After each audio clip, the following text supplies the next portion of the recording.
Here at Centers for Spiritual Living, we are working with our global theme for 2022, which is Living Everyday Wonder. We are looking at different aspects of our lives and seeing if we can find a greater sense of wonder and joy, of that awe that permeates those great experiences in life, and see if we can bring those into our life and through these different areas. And so we've looked at life overall, we've looked at our inner life, we've looked at the idea of play, and this month we're working on creativity. Creativity is the very nature of the universe. It's that creative love intelligence that brought it all into existence in the first place. It is how we came here. It is what is moving through us. This idea of creativity permeates every aspect of our lives. Each month I like to look at a different principle that we are working with. And so, Joe, can you put up that first quote? So the principle that we're working with this month comes from our global vision. And it's we envision humanity awakening to its spiritual magnificence and discovering the creative power of thought. A world where each and every one of us discovers our own personal power and ability to create an individual life that works in a world that works for everyone. Our vision for Centers for Spiritual Living is creating that world that works for everyone and all of creation. It is that opportunity that we take to look at how what we do, what we create in our lives, affects other people, and then see if that works for everyone as well as it works for us, and then reevaluate from that point. And so this month we're looking at this idea of creativity in lots of different ways. This week happens to be a major week for three of our most important faith traditions here in the world. The Abrahamic faith traditions of Christianity, Judaism, and Islam. Every 33 years, our major holiday lines up to fall within the same week. So we have, from the Jewish tradition, we have Passover, which started Friday evening, moves through Saturday. We have, in Christianity, today is Easter Sunday. And then in Islam, this is the month of Ramadan. This is the month where Muhammad received the revelation of the Quran. And so my title this week is Reveal, Release, Rise, and Repeat. Each one of these major faith traditions had a revelation that started the whole process of them becoming this unified faith tradition.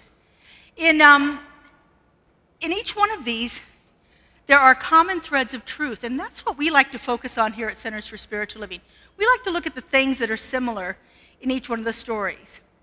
Now, the what of the story is important to the people involved in it. The what of the story, that's the facts. Just the facts, ma'am. The what of the story is what happened. And the what of the story varies in each one of these situations. The story of Passover, it's from the book of Exodus in the Bible. And it is the story of when the Jews were being freed from bondage in Egypt. And the Passover was the Spirit of the Lord passing over their houses and not punishing them the way it was punishing the Egyptians because of the situation that they were in. In the story of Easter, we have the revelation of Spirit through Jesus and the events that happened around that, where he was crucified and risen again. And then we have in Ramadan the story of the revelation of Spirit to Muhammad, where he writes the book of the Quran. And so each one of these situations involves a revelation. And revelations can happen in lots of different ways. I think revelations happen to us in the way that is most appropriate for us at the time and the place that we are in our lives.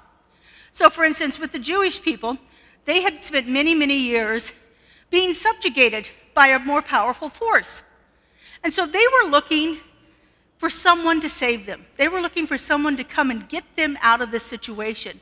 They felt victimized by the Egyptians, and so they were looking for something to be revealed that could take them out of that situation.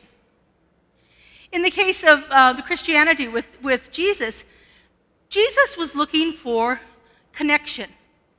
He was looking for relationship. He was looking for a deep understanding of his relationship with Spirit. And he found that. We have wonderful phrases from him. I and my Father are one. The place on which I stand is holy ground, for God is there. These are relationship kind of revelations. So Jesus was looking for that. The Jews were looking to be saved. Jesus was looking for relationship. In the story of Ramadan, Muhammad is a merchant who happened to be raised by a widowed mother.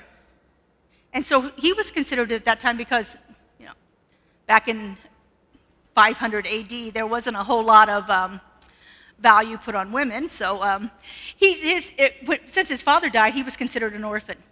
And his mother had no way of making any money. And so he was very dependent upon the goodwill of other people as he was growing up. And then he married a wealthy widow later on, and so he became this merchant. And he's looking for something. There's something missing in his life. He is looking for a way to make sense of all of this, a way to make sense of how people can go through their lives and have to depend on other people, and how people need to be freed from this poverty and the way that people looked down on him because he was an orphan, because his mother was a widow. And so he goes into this cave because he's called to it. He goes into this cave, and he spends 30 days in there receiving the word of Spirit through a revelation from the Archangel Gabriel. And he writes down what is revealed to him, and he writes the Quran. And so that is what is celebrated for Ramadan. So each one of these things, there's a revelation. There's a way that Spirit reveals itself to the people involved in the situation. Now, maybe some of you have had experiences where Spirit has revealed itself to you, to where you have been in a situation very personal and very specific to you, and Spirit found a way to reveal itself. This happened to me back in 2008. My older brother was actively making his transition from brain cancer. And it was about 2 weeks before his death that I was at work. I was at work, and I was just I was so distraught. I couldn't function. And I had this weird sensation happening to me all the time. It was one of those things that you can't explain it to anybody else. And so I felt kind of foolish going to my principal and saying, hey, look, I can't be here anymore because I've got this thing happening. So I thought, okay, I can't do that. So I just went to my office. Fortunately, I wasn't a classroom teacher at the time. So I just went into my office and I shut the door. And I thought to myself, okay, I'm just going to sit here until something happens because I can't function. I cannot function anymore. I'm at that point. And so for me, there was a huge amount of surrender happening. It's like, I'm just going to sit here because there's nothing else I can do. And so it wasn't very long. I'm sitting there, I've got my eyes closed in meditation, and I'm just trying to get myself centered and grounded. And I hear very clearly, very distinctly, there is no pain, there is no suffering, there's only peace. And my life changed. Because I knew at that moment that it wasn't something coming from my conscious mind. It was a direct revelation of Spirit. And it was specific to me for what I needed in that moment. I needed to know that my brother was going to be okay. I needed to know that the pain wasn't going to be there after this experience was done. I needed to know that he was going to be at peace, that his soul would be at peace from this. And so Spirit revealed itself to me specifically that way. And I think that's how revelation happens. Because it shows up in so many different ways for so many different people, where we have this moment of absolute surrender, where we can't do anything else. The Jews in Egypt had tried everything possible, and they could not get out of bondage. And so they surrendered. And Spirit showed up in the form of Moses, according to the story. Jesus reaches a point where he even begs Spirit to take it away from him. I don't take this cup away. I don't want to do this.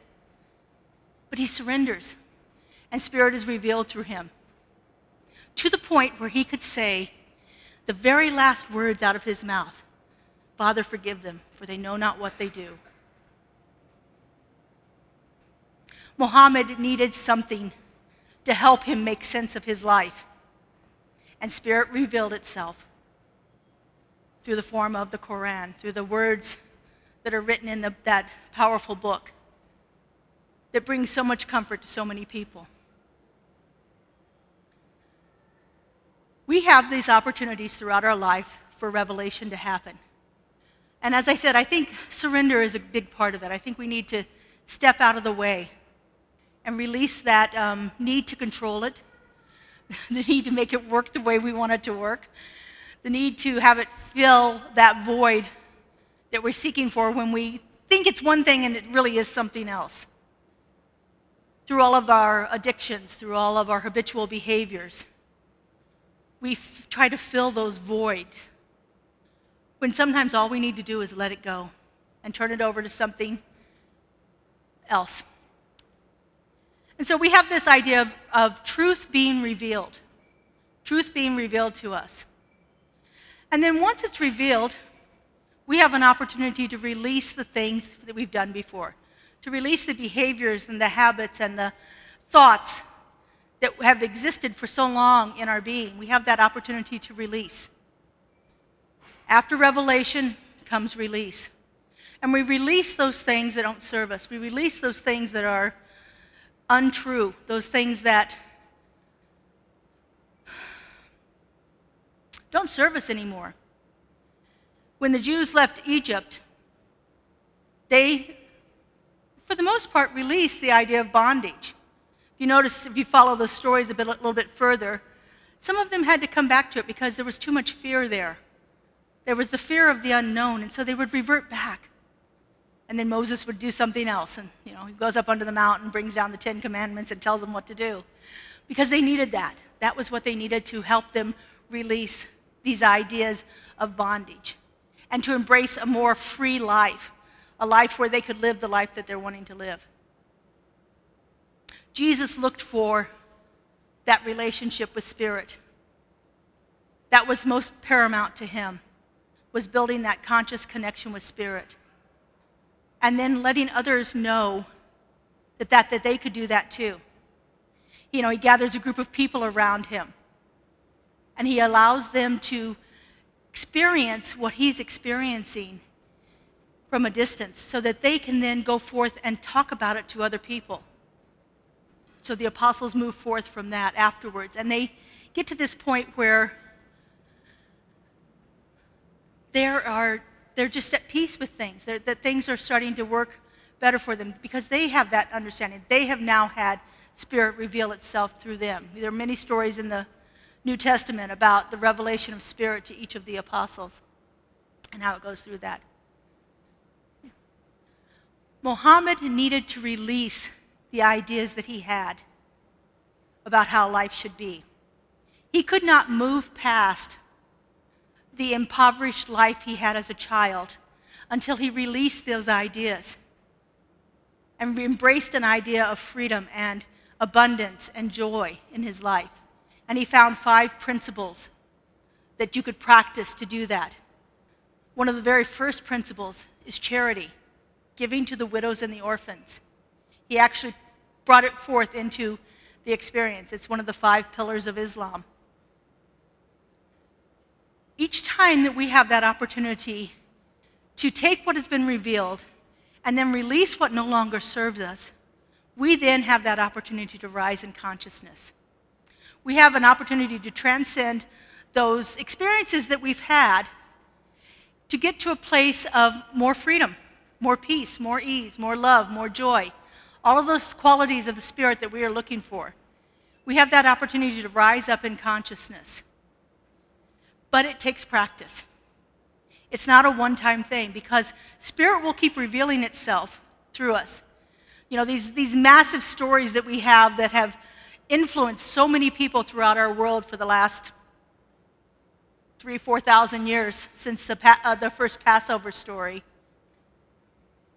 People keep having to relive these because you can see as we look at our world history, the stuff just keeps coming back around and back around and back around, and we get a new opportunity each time to experience it.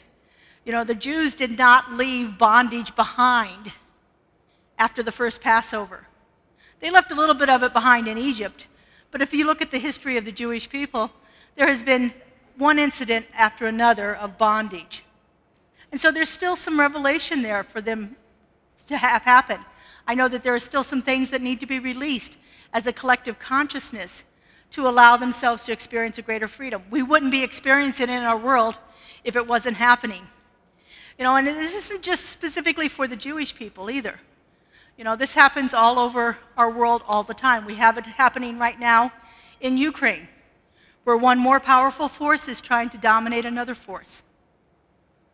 I was watching the news the other day, and I was appalled to see a busload of immigrants being taken to the Washington, D.C. and dropped off. And I thought immediately of the Jews on the trains to Auschwitz. The Indians, the Native Americans, being forced to march across the country. We don't want you here, you go over there. This bondage is still happening in our world today. It happens all over the place in every continent. But as we begin to transcend that idea of bondage, then we can begin to have a different experience of it. But transcendence is not a destination. It doesn't happen once. Transcendence is a habit. Transcendence has to be happening frequently. You have to practice it. We have to begin to embody these ideas through what is revealed to us. And like I said, it gets revealed in all different kinds of ways. It can be revealed through a book you're reading. It can be revealed through a song you hear. It can be revealed in the interactions with a child. Revelation happens in a way that is specific for you, that will help meet your needs most readily. And then what you do with that revelation, that's your work. Are you willing to release those things that are holding you back? Things like limiting thoughts and beliefs, ideas of lack and limitation, or I'm not good enough. Or this one, my favorite one, why me? Why me? Are we really ready to let go of the why me in our world? When we do that, we can then begin to rise in consciousness. We can begin to uplift ourselves to a higher state of being. I was no longer the same after that April day in 2008. I had an understanding about death that I could have never gotten in any other way. Well, I don't think I could have gotten in any other way. Who knows? I was transformed at that moment. But I've had to repeat it many, many times afterwards. I have to keep repeating it. I have to keep going back to that truth. Sometimes it's just as simple as remembering the experience. Sometimes it takes a lot of work. Sometimes it's hours of journaling and meditation and prayer, working with a spiritual practitioner to help me get past some of the blocks that I have in my life. This is where the repeat comes in. Reveal, release, rise, and repeat. Over and over and over again. It's our life work. It's what we're here to do. It's the thing that has the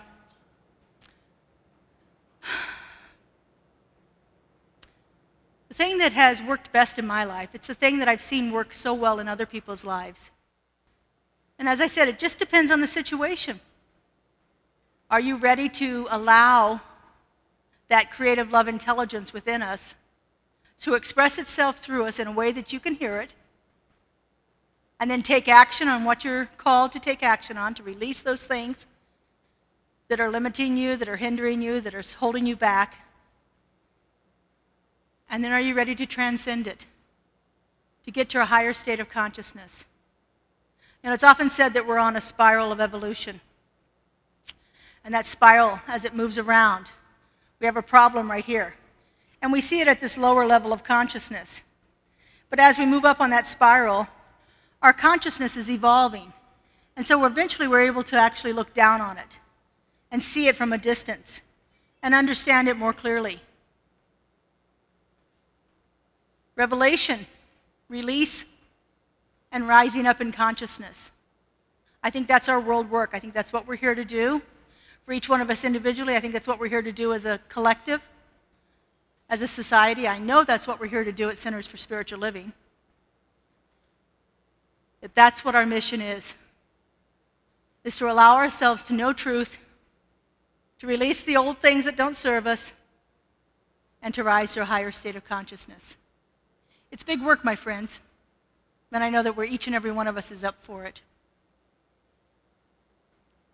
All right, let's take this into prayer.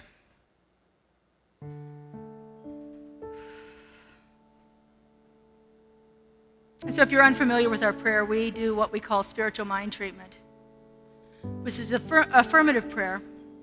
We recognize the presence of the divine, that indwelling presence. We unify ourselves with it. We speak affirmations of truth. We give thanks and we let it go. And so in those 5 stages, we just put it all together into a beautiful poem of revelation. So I invite you to turn within.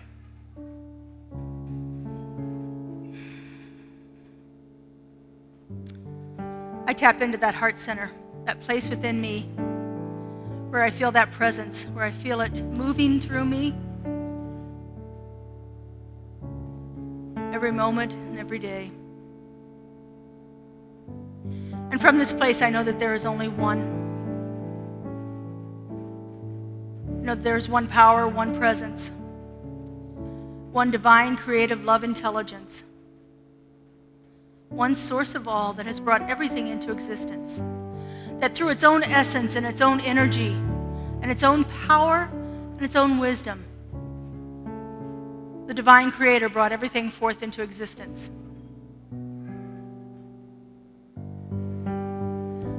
All the stars in the sky, all the grains of sand on the beach, every creature that breathes, every creature that flies, that walks, that swims, that talks, all. Perfect emanation of that one.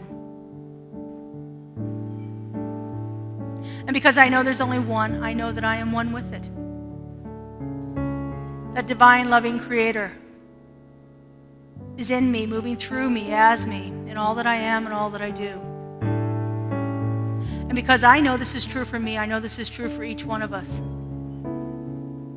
That we are all unique, perfect emanations of that one power and presence, endowed with all that Spirit is, that love, that creativity, that wisdom, that clarity. I know that each one of us is infinite and abundant, that there is no limit to the good that is available as Spirit through us. And so in complete realization of the power and the presence of God manifested through all life, I speak my word. I know that right here and right now, there is a magnificent unfoldment of Spirit happening in each and every one of us. I know that each and every one of us is that channel through which Spirit expresses itself beautifully, uniquely, perfectly. Spirit reveals itself to each one of us in the most perfect and profound way for the situations that we are dealing with. And I know that as that truth is revealed, we are called to release. Release the limiting beliefs, release the ideas of lack, release the doubt and the fear, and any perceived obstacles that may stand in our way. And through this revelation and this release, we rise in consciousness.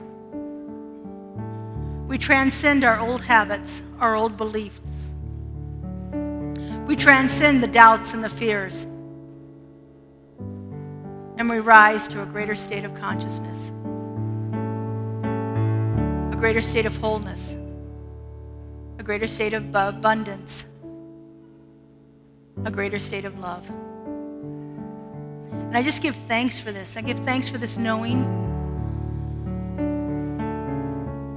Thanks for feeling this power and this presence within my being. Thanks for seeing it on the faces of all the beloveds before me. I release it. I let it be. And if you're in agreement with me, please say, and so it is. Amen.